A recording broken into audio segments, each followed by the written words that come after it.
So I play four different kinds of flutes primarily. I play the Bansuri flute, which is the North Indian bamboo flute. The word Bansuri comes from two words. Bans means bamboo, and swar or sur means musical note. It's a side-blown flute. The way I play the Bansuri is based in the classical North Indian musical tradition, the Hindustani musical tradition of raga. In raga, there's many ragas, and raga means color of the mind. Each raga is like a musical mode, and it's like a whole. It colors the mind, or it represents a different color of reality.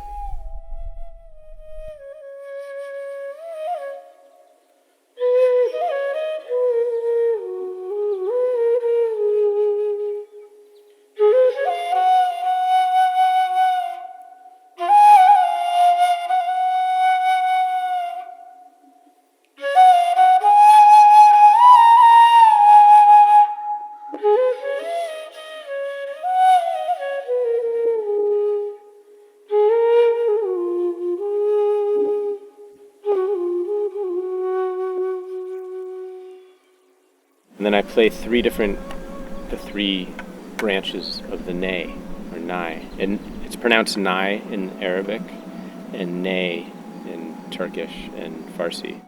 So those are the three flutes that I play. I love each of them very dearly, and they each have unique qualities and unique traditions that they all come from. Yeah, so the Ney is a very ancient instrument. Very old. In some ways, it's the most simple instrument to make. It basically just exists in nature. So you just have to cut a reed and make sure that all the membranes in between the nodes are hollowed out, and it's just a hollow reed. So it might be the oldest melodic instrument in the world, and it's used in folkloric traditions, and it's played by people of all different ethnicities and religious groups throughout the Middle East. Muslims, Jews, Christians, all peoples before there were those three religions. The Ney is revered in many Sufi traditions. Sufism are mystical schools of Islam, mystical branches of Islam, and often the Ney will be used in kind of devotional religious ceremonies, such as zikrs or semas, which are ceremonies used to really unify oneself with the divine, with God. Jalaluddin Rumi, the great mystic teacher that many people in the West now know as a poet, he actually never wrote down any poetry, from what I'm told. That he would just go into, I guess you could say, a trance, and then words would pour forth from him, and his students wrote down these words, and that's the poetry we know now that's written down. In one of his greatest, longest works called the Masnavi, which is a full book of poetry, starts off. It's in the whole book is a teaching, or lessons of spiritual development. And the whole book starts off by asking us to listen to the cry of the reed flute, listen to the cry of the Ney as it sings its song of lament, longing to return to the source from which it was cut.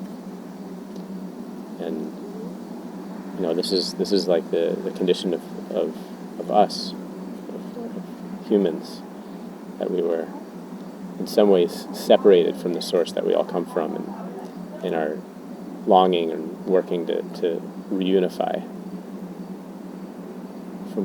to the source. And the Turkish Ney, they all come in many different sizes. The longer they are, the lower their pitch is, smaller, the higher their pitch.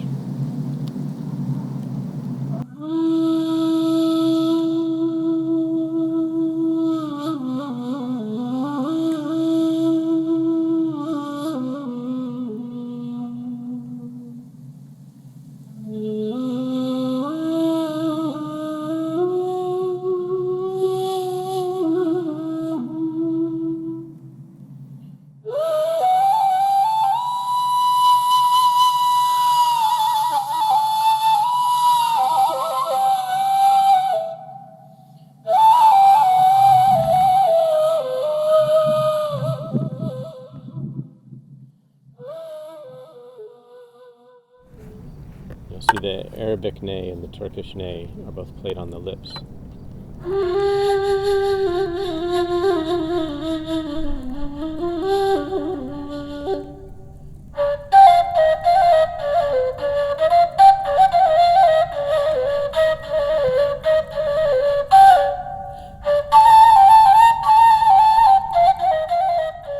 And then the Persian ney, you actually stick it kind of in between your two front teeth and get a very different sound.